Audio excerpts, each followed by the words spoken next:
Hi folks, this is Meredith from the Papery Craftery, and today we're going to be revisiting the beehive quilling technique. Now I have a really short video on how to make beehive quilling from way back in 2017, but we're going to go over a bit more in depth today, a few more ideas. Now to practice making beehive quilling, you only need a couple of supplies. You just need whatever strips of quilling paper you like. I'm going to be using 1/8 inch paper for all the projects I make today, but you can use a wider paper as well. You will need a slotted quilling tool. That is a non-negotiable. That is what makes the entire beehive quilling look the way that you want it to. This one is about 10 years old. It works perfectly fine. If you have a wider paper, you're going to need not necessarily this specific tool that's made for making cones, but you'll notice that the slotted part is a little bit wider. So it doesn't fit the really long paper exactly, but it's enough. So don't be afraid if your tool is a little bit small for the width of your paper, it will still work. Just wanted to throw that out there. What might be tricky, which breaks my heart because it's one of my favorite tools, but just for this particular technique, the Savvy slotted quilling tool has a very, very narrow slot to it, which might make it hard to move, and it spins around very easily, which is good for standard quilling, but might be a little bit too loosey-goosey for what we need it for today. Just to practice beehive, you do not need any glue, but because we're going to be making things out of our beehive quilling today, I do have just some Elmer's glue in my needle nose bottle. I have some scissors here for when we start making our projects as well. First thing we're going to do is making a flower. And this is another tool that you do not need. I actually don't use it very often at all. I haven't used it in probably 8 or 9 years. It's called a border buddy.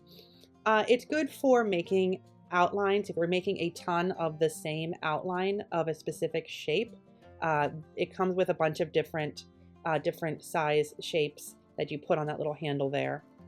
I'm just bringing it out today. I don't use it very often, but in case anybody's wondering, that is what I am using there. So I'm going to be making a purple flower with beehive quilling here. So to do that, first thing I'm going to do is be making an outline. I'm going to be filling in the outline of these petals with the beehive quilling. And don't worry, because I will go over exactly how to do the beehive quilling technique in a bit. We're just starting with the outside of the flowers here. So on my little border buddy there, I chose the size of the petal I want.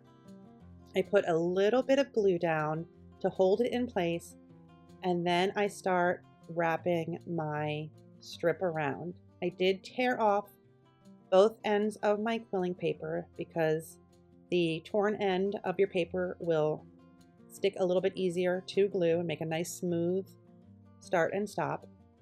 So this is just one 18-inch strip of paper. The colors don't matter. I will leave in the description box exactly the strips that I'm using today for all these projects, but for now you can do these in whatever color you want.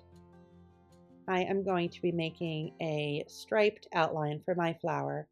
So I have one strip of this darker kind of fuchsia-y purple, and that's going to go down first.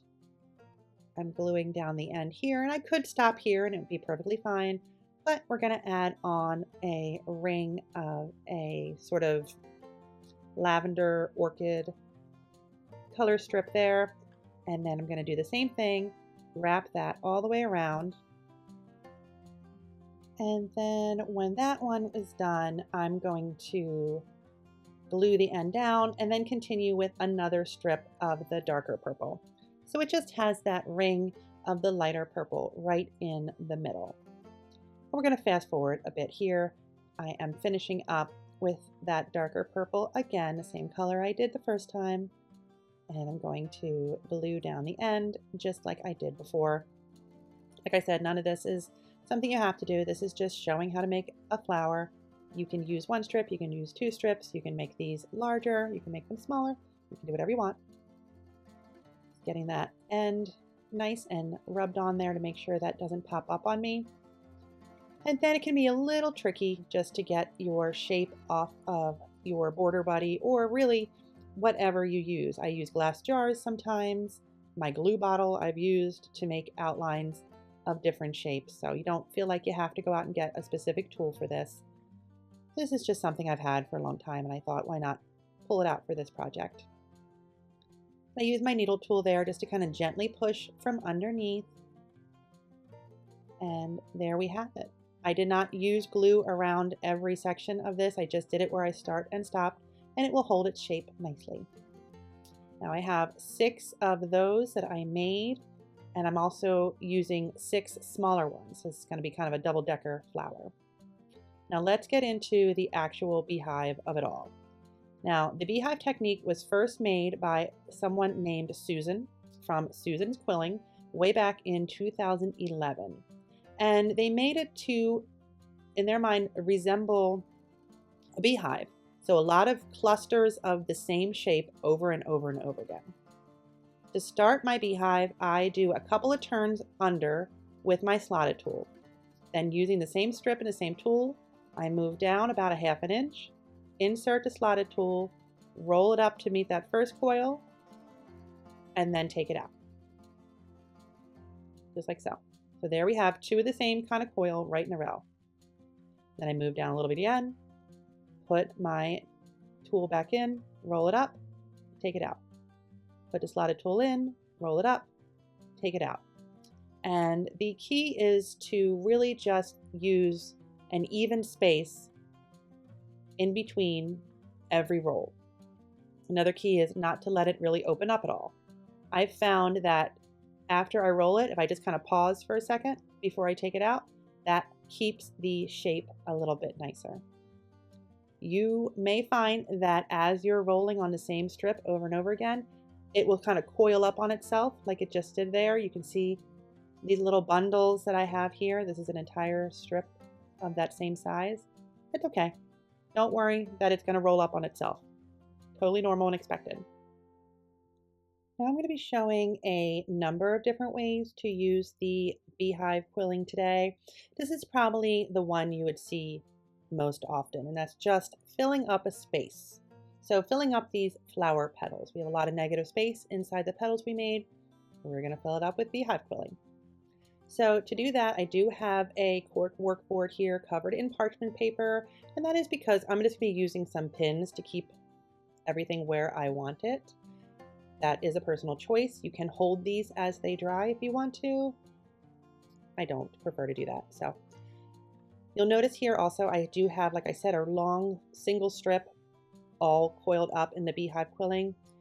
For this technique in particular, I prefer to make it a little bit more manageable. I use little scissors and I just snip it into pieces that I can work with a little bit easier. So I don't feel like by just unrolling, I'm going to lose any of my beehive shapes in the middle there.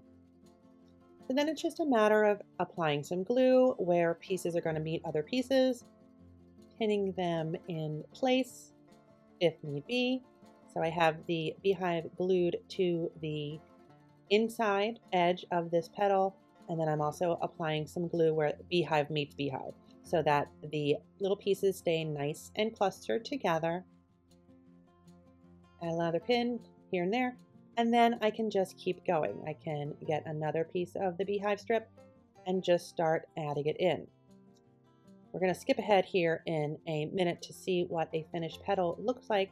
But the nice thing about using the beehive technique is that you don't have to kind of be really delicate with it as far as where you're placing it. If you're filling something up, there's no start and finish to this. It looks like one continuous piece, all these little clusters. So you can just add where you need, kind of smush everybody in. You can even, if you have one tiny space left over like I have there, I just snipped off one individual little beehive shape. And then I'm just going to use some tweezers just to keep my fingers out of the way. Just kind of pop it in there. And that's it. You know, like I said, no rhyme or reason to how I fill this in. It's just filled in. So it's very like low stress. Just fill it in. And there we have our 5, well, I did 6 petals, but apparently I only did 5. 5 large petals on the bottom. They're all glued together. And then I made 5 of the slightly smaller size. And I have those together on the top. I could mold this if I want to give it a little bit of dimension. but I'm just going to go ahead and put a little top on it. And there we go. That is just a basic flower made with the beehive quilling technique. Now, let's say you want to add some leaves to your flower. This is actually the exact same leaf that I made for the first little 3-minute video way back when, but it's pretty cute. So we're going to add it today as well, just in case somebody missed that. And we're going to be using one of my absolute favorite tools, the quilling comb. So I'm starting with a lighter color green.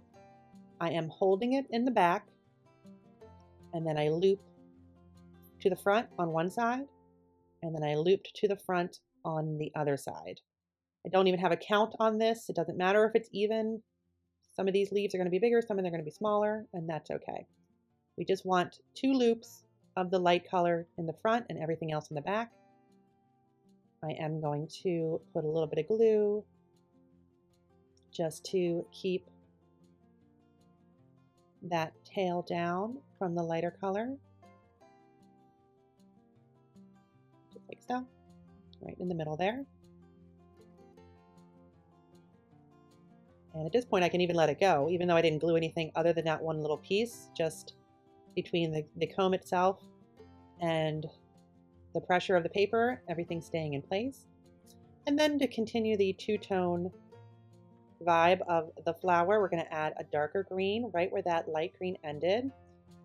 Pull it to the front, make a loop around one tooth, pull it to the back again. So the same thing we did with the light green paper. On the other end, go to the front, add a loop, pull it to the back. But this time we're going to do 2 on each side. So back to the top, add a loop, and back to the bottom. And put that matching loop down there and get the rest of the strip to the back. So at this point, that's what it should look like on one side. Everything should be flat in the back. Now I'm not going to glue this piece at all. I'm not going to tear it. I'm going to gently nudge everything off the end of my comb, just holding it in the center. If I do let go, everything's going to kind of pop up like in the Jack-in-the-Box, but we're going to solve that in a second. We're going to put glue on the end of the loops on all of one side, and then just gently roll it over so all those loops on one side meet the loops on the other side. And then, if you like to, sometimes just for a little peace of mind, I like to grab my tweezers and just give one of those loops a little squeeze just to make sure everybody's nice and snug there. And then, using the rest of that dark green strip that I never tore off, I'm just wrapping the entire thing once, tearing off the end where it meets the peak, and gluing that down. And that is a very easy way to make a quick little leaf shape on your quilling comb. And now, because this is a beehive quilling video, we're going to show some with beehive on the inside. Again, filling up space. Beehive quilling is always going to be good for filling up space. Now, let's say that you want to use the beehive quilling technique, but more in a freeform kind of way. You don't want to fill in spaces made by wrapping your quilling paper strips around something to make an outline, let's say. Let's say you don't want an outline. So I'm going to be making some quick little trees.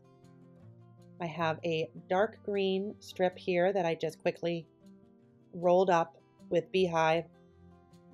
And then I have a lighter green as well. And to get these to stay, I just sort of wrapped it around itself, then added glue wherever they met another loop. And then I'm going to stack the 2 colors on top of each other because I want my tree to have a little bit of dimension to it. I could have stopped with the dark green, just called it a day. But I did the same thing with a slightly smaller, slightly shorter strip of a lighter green paper. And then I'm just going to kind of stack them on each other. Give the illusion of those darker green leaves fading in the background. The lighter green leaves are coming forward. And now I want to make a quick tree trunk. This is not beehive quilling, obviously, but if you want to make a really quick small tree trunk, I'm just taking a light green strip of quilling paper. It's still 1/8 inch wide. I haven't mentioned that in a while, but everything today is 1/8 inch wide. And I'm just folding it back and forth on itself. I don't need it to be evenly folded. Some of these little folds are going to be taller and some of them are going to be a little bit shorter, and that's okay. Just going back and forth until I get to the end of the strip. And here we are at the end. And just like on that quilling comb, if I let this go, it's just going to spring out. But I want all of these little layers to stay together. So I have here a reverse tweezers. I use these a lot as like a clamp. You can use regular tweezers if you like. On the underside of my little tree trunk, I'm adding a whole bunch of glue, but I'm going to separate some of these layers on either end. If you can picture kind of a very simple drawing of a tree trunk, that's kind of what we're going for. So it's sort of skinnier in the middle, and pieces are going to open up on the top and bottom where it's going to hit the earth and where it's going to go into the tree branches themselves. So by separating little chunks on the top and bottom, that's going to kind of give that same idea. And then the middle is kind of more solid. And then just using an old paintbrush, I'm kind of pushing the glue in between the layers to really get that to seep in there so everything stays together.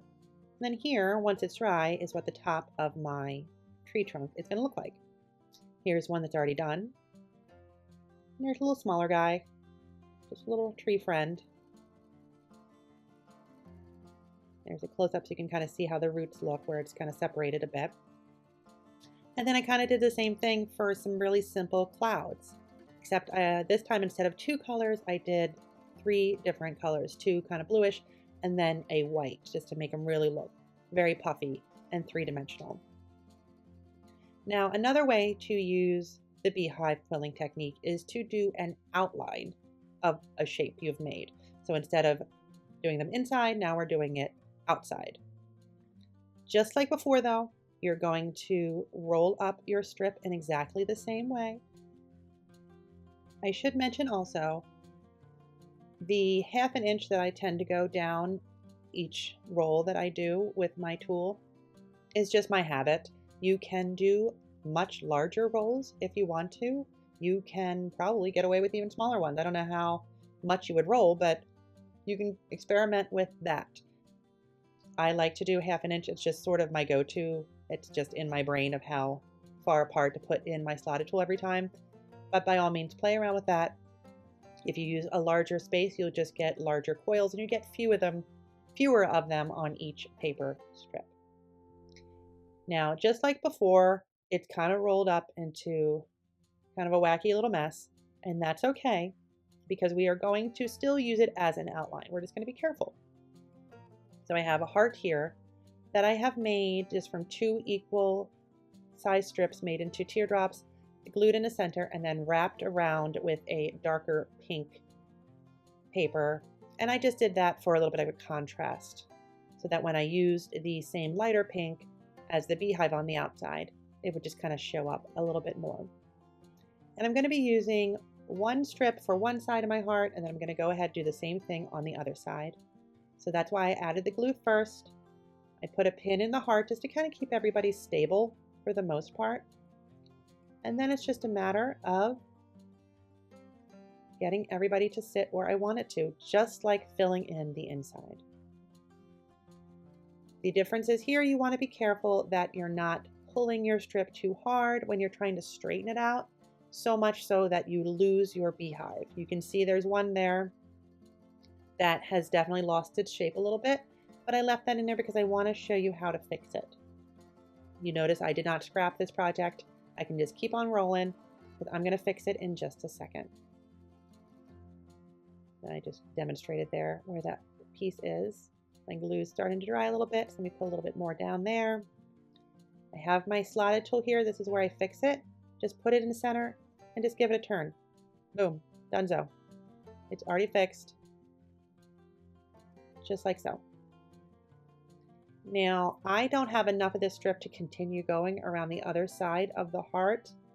And to make it so that I don't have kind of a weird transition, I'm just going to snip it off right at the peak of the heart and then start with the other one with another strip there. Didn't snip all the way the first time, so let me turn it to the side and do it like so. And then I'm just going to add a little bit more glue and just get that tail where I snipped it. Notice it's kind of pointing out. I am going to add some glue and get that to sit nicely in a second.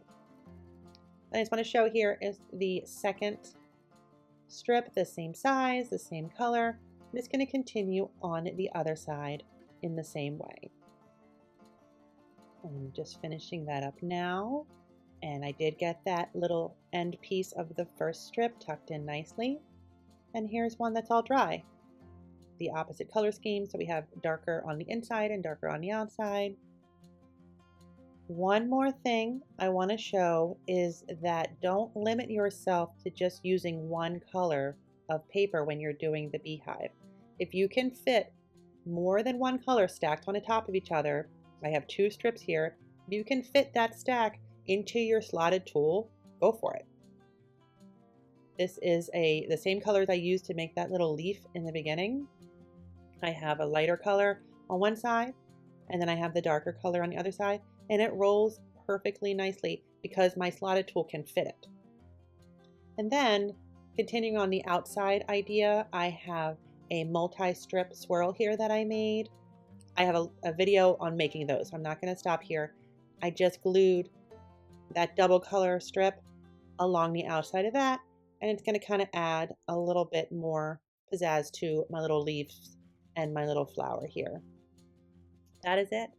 That is a number of ideas on how you can use the beehive quilling technique, first made by Susan, so everybody thanks Susan, and you can use it to make a few different ideas, expanding on that 3-minute video from 8 years ago.